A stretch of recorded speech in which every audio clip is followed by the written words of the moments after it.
Olá, tudo bem? Eu sou o professor Daniel Panhussá e vou mostrar um pouquinho para vocês nessa microaula, vamos chamar assim, um pouquinho a respeito de manifestações patológicas em alvenarias. Para quem é estudante de engenharia civil, de arquitetura ou profissional, né, e que já teve algum contato com o tema, né, que já trabalhou alguma coisa a respeito de patologia de edificações, patologia de recuperação de edificações, vai saber, né, que quando a gente trabalha com esse tema, que é de grande importância, via de regra, as manifestações em alvenarias nem sempre recebem a maior importância em relação a outros temas, como, por exemplo, manifestações patológicas em estruturas de concreto armado, revestimentos. O que é, de certo modo, um pouco óbvio, se a gente for pensar que o problema estrutural, né, numa estrutura de concreto armado, um problema que possa gerar algum tipo de degradação e comprometer a confiabilidade de uma estrutura, tem, claro, evidente, uma importância muito grande. E a questão, por exemplo, de manifestações em revestimentos, como fissuração, desplacamento, umidade, são geralmente algumas manifestações que mais afetam, né, o cliente final, o morador, o proprietário da edificação, e que isso acaba incomodando bastante, tanto esteticamente como eventualmente até por uma questão de perda de função. Mas também a questão das alvenarias é muito importante, porque como a gente vai ver ao longo dessa apresentação, que eu vou dividir em duas partes, né? Então vão ser duas aulas distintas, as manifestações patológicas em alvenarias têm alguns mecanismos importantes que a gente tem que levar em consideração. Então a ideia é essa, né? Mostrar um pouquinho, dar, claro, uma breve introdução, né? A ideia é que não seja uma aula muito extensa, mas que vocês possam aproveitar, então, para ter um primeiro contato a respeito do assunto. E a ideia é fazer, então, esses dois vídeos aí, mais ou menos 15 a 20 minutos cada um, para a gente poder discutir a respeito desse tema, então, tão importante. Bom, quando eu vou pensar a respeito disso, né, quando eu vou pensar a respeito de manifestações patológicas de uma maneira geral, a gente tem que ter bem claro que os serviços de engenharia civil, eles não contemplam apenas aqueles serviços que acontecem durante a construção da edificação, né? No pós-obra, né, a gente tem também toda a parte de uso e de manutenção daquela edificação, que por uma perda, né, de função ou por algum processo de degradação que vai se iniciar, pode gerar algum tipo de necessidade de serviço de engenharia. Esses serviços de engenharia, né, podem englobar serviços de recuperação, né, então recuperação da estrutura, do componente, do elemento daquele sistema construtivo, mas também pode ser objeto de outros tipos de trabalhos de engenharia, né? Como, por exemplo, quando a gente está trabalhando com edificações históricas, né? Edificações de interesse cultural e social, questões de restauro, que aí entra uma interface muito grande com o pessoal da arquitetura e urbanismo, que tem, né, um conhecimento técnico para executar esse tipo de serviço também. E, eventualmente, quando há necessidade, não só por uma correção estética ou de função, mas eu quero dar algum tipo de readequação de uso para aquela edificação, pode acontecer que também que eu tenha que fazer algum tipo de serviço de recuperação naquela estrutura, naquele elemento, naquele sistema construtivo. E isso vai demandar, então, um serviço de engenharia da minha parte. E é justamente nesse ponto que a gente começa a trabalhar, né? Que a gente começa a tentar entender um pouquinho mais a respeito do tema. Quando a gente está falando de manifestações patológicas em alvenarias, eu acho que o importante é a gente pensar, né, a principal questão que a gente tem para debater é identificar problemas que acontecem na alvenaria ou da alvenaria. Parece só uma questão semântica, mas isso é de grande importância para a gente fazer um bom diagnóstico, para a gente poder entender como que é o funcionamento desse tipo de ocorrência dentro de uma edificação. Quando eu estou trabalhando problemas na alvenaria, né, ou seja, eu estou vendo uma manifestação patológica, algum tipo de problema na alvenaria, não necessariamente é um problema que foi originado pela própria alvenaria, né, mas que está a manifestação aparecendo na alvenaria. É o caso típico, por exemplo, de uma viga que sofreu algum tipo de sobrecarga, que teve alguma flecha um pouquinho mais pronunciada, e com isso gerou uma sobrecarga sobre a parede que está imediatamente abaixo dela.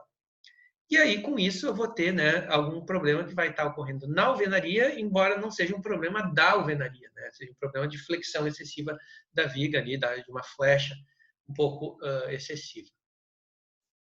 Por outro lado, pode ter situações em que, contrário senso, né, eu vou ter problemas da alvenaria, ou seja, a alvenaria em si está com algum tipo de problema, né? Seja por algum problema de especificação de componente, a argamassa de assentamento apresentou algum tipo de problema, tive algum problema de queima do tijolo cerâmico, tem algum problema de umidade, tem algum problema de desaprumo, tem algum problema de movimentação dessa alvenaria, e aí isso é um problema da alvenaria, que vai refletir depois em outros, né, subsistemas, né, que vai refletir na argamassa de revestimento, que vai refletir no piso. Bom, aí entra toda uma ideia muito específica a respeito da questão.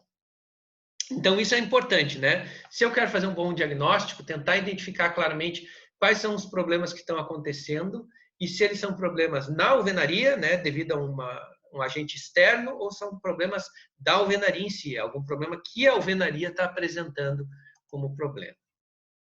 E aí, é claro, né, a gente começa a pensar em algumas perguntas fundamentais para poder entender de uma maneira mais clara esse problema, né? Então, como que a gente constrói uma alvenaria? Será que a gente está fazendo isso da forma correta, né? A gente sabe, né, que numa construção mais artesanal, numa construção mais tradicional, né, a rotina da gente elevar uma parede para depois quebrar essa parte dessa parede para fazer a inserção de tubulação é uma coisa muito comum, né? Agora, quando eu estiver trabalhando, por exemplo, com bloco, né, bloco de concreto, bloco cerâmico, onde eu estou trabalhando com uma ideia de racionalização de projeto bem maior, não tem sentido nenhum a gente trabalhar com uma solução como essa que está posta aqui nessa primeira foto, né? Onde eu estou quebrando, né, um bloco que vai ter uma inserção posterior ali e que tá uma quebra excessiva pode fragilizar a resistência dessa parede, além de, é claro, do próprio desperdício do material, do custo que isso tem para a obra. Outras coisas importantes, né, quando eu vou misturar componentes de fabricantes diferentes, né? Situações como essa ali, então, que está posta. Eu tenho ali, ó, vocês conseguem ver claramente na foto, né? Esse aqui é um tijolo de um fornecedor, esse aqui é um tijolo de outro fornecedor, até pelo tipo de furo que está posto ali, né? Qual é o problema de trabalhar com uma alvenaria desse tipo, né? Primeiro, né, a própria questão da variação dimensional de fabricação que vai existir entre um e outro, que vai ter um consumo mais elevado de argamassa de assentamento, algum problema muito maior para a gente poder fazer o ajuste, né, para poder fechar essa parede dentro da modulação que a gente está querendo. Então, isso em si já é um problema.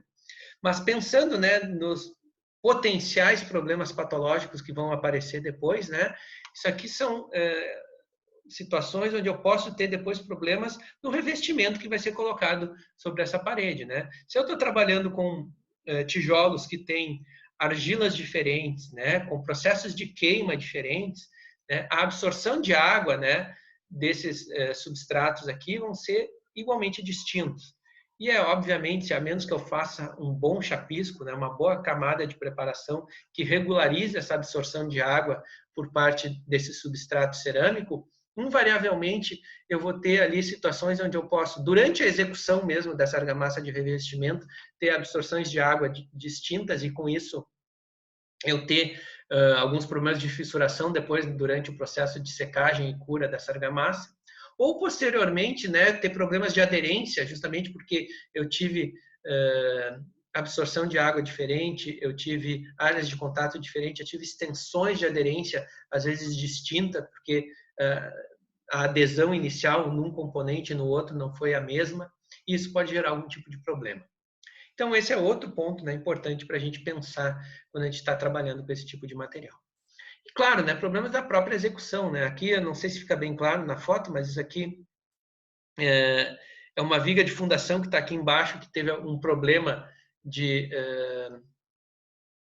ceder um pouquinho ali, ou foi mal executada, e o pessoal está compensando isso, né, com a inserção aqui de uma carreira de tijolos, né, que vai aumentando de tamanho ao longo para compensar justamente essa variação de planicidade da base. Isso, invariavelmente, pode gerar uma série de problemas futuros nessa parede de alvenaria.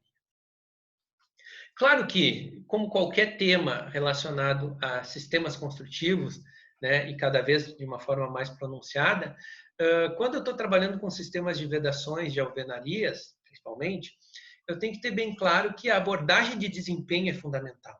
Como esse sistema, como ela dentro de um conjunto vai funcionar à luz de tudo que a gente tem pensado, né, a respeito de desempenho de edificações.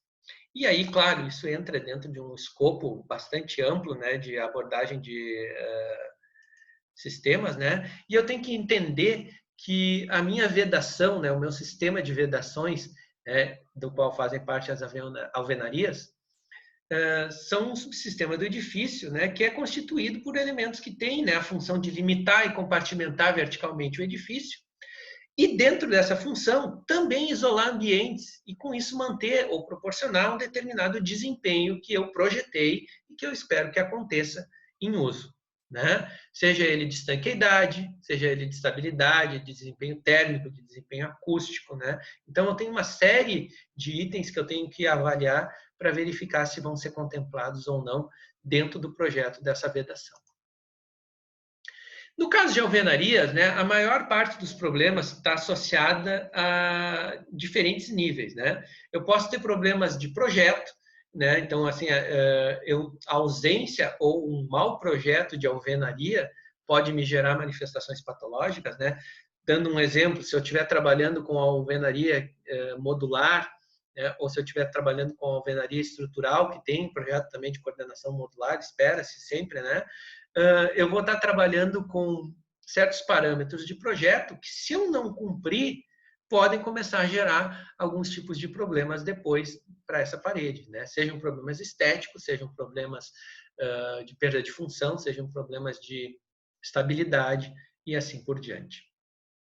Outra coisa que é fundamental também é uma correta especificação dos materiais, né? Então, eu trabalhar com alvenaria estrutural, de novo, pegando como exemplo, né? A especificação de resistência da argamassa de assentamento, a especificação de resistência do componente cerâmico ou do bloco de concreto, né? A especificação dos groutes, né? A especificação da compatibilidade entre a movimentação que essa parede vai ter e o revestimento sobre o qual ela vai estar colocada. No caso de uma alvenaria de vedação, a compatibilidade da argamassa de encunhamento que vai existir entre essa parede e a estrutura, né? Então, coisas que eu tenho que levar em conta, né? Problemas executivos também, é claro, né? Então, se eu não estou executando corretamente a limpeza do vazado do grout, se eu estou tendo problemas no assentamento dos blocos, se eu não estou fazendo um correto controle do proporcionamento dos materiais da argamassa de assentamento. Então, eu tenho uma série de coisas ali que podem gerar problemas executivos. E, claro, né, também alguns problemas associados depois, né, da obra entregue ao uso e operação dessa edificação, que podem, eventualmente, também gerar algum tipo de problema nas minhas alvenarias. O resumo disso, né, é claro, é que, como qualquer subsistema, como qualquer sistema construtivo, a seleção de tecnologias exige conhecimento técnico, né? Não tem como a gente mudar ou não tem como a gente executar algo que a gente já está acostumado dentro da construção civil sem ter conhecimento técnico, né? Sob pena da gente incorrer, às vezes, em erros gritantes, como as situações que estão postas aí nas figuras que vocês estão vendo, né? Eu tenho ali duas situações de alvenaria estrutural, né? Então, alvenaria portante, ou seja, quem está garantindo a estabilidade da edificação é a própria parede de alvenaria, e eu tenho ali a quebra dessa parede, dessa estrutura da minha edificação para inserção posterior de tubulações. Por ausência de projeto, né, de compatibilização entre os projetos, e também por erros de execução. Então, situações como essa aqui que não são admitidas, por exemplo, numa obra de alvenaria estrutural. Ou situações, de novo, que nem essa aqui também, né, onde eu vejo ali tubulações sendo inseridas posteriormente numa parede estrutural. Aqui você já vê a marcação, essa parte vai ser quebrada também para inserção de tubulação. Absolutamente incorreta a execução nesse caso. Aqui tem outro exemplo bom, né? Essas fotos são de um TCC de uma aluna minha de alguns anos atrás. Situações que a gente pode identificar, né? Problemas de manifestações patológicas numa edificação, né? Então, situações como essa aqui, ó, num prédio já executado, né? Onde a gente já vê que apresentou, né, uma série de fissurações que já foram tratadas aqui bem na interface entre a laje, né, do pavimento, e a alvenaria de vedação aqui, né?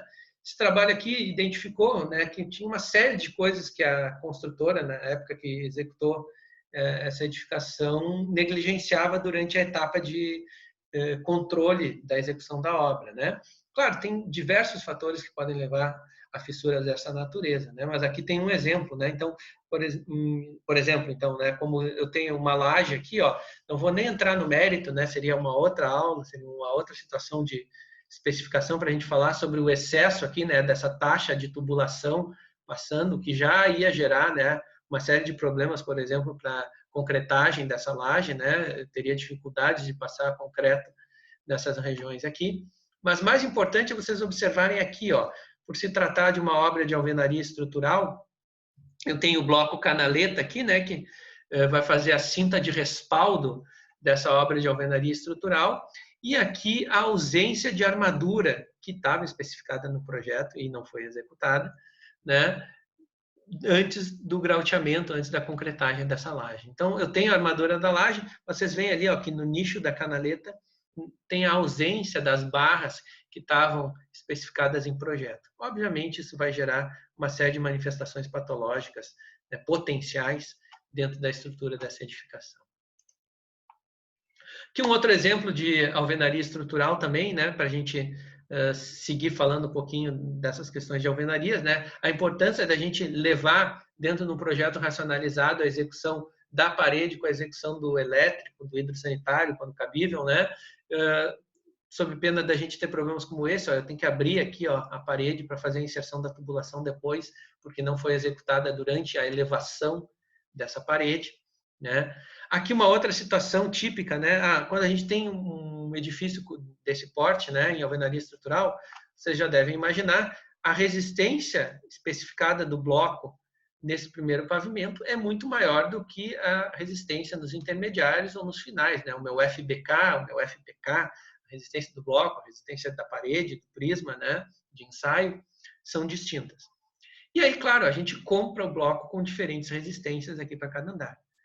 E aqui é uma situação onde, na transição da resistência de um andar para o outro, né, o pessoal decidiu pegar, vou usar os blocos do andar inferior que sobraram, que tem uma resistência maior, no andar superior, né? Estou a favor da segurança, teoricamente, né? Mas isso gera uma série de problemas, ó, porque eu tenho aqui uma parede executada, ó, acho que vocês conseguem ver a distinção de cor mesmo do bloco, indicando que são de lotes diferentes, onde eu tenho um bloco que tem uma resistência maior, outra menor, dependendo da configuração, isso pode gerar um balanço de tensões distintas nessa parede, né? E aí, com isso, deformações distintas, e aí, com isso, fissurações futuras distintas.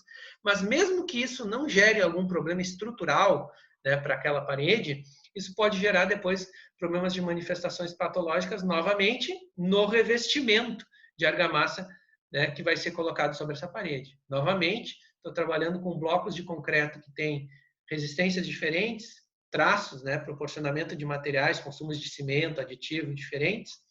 Com isso, vão ter porosidades diferentes.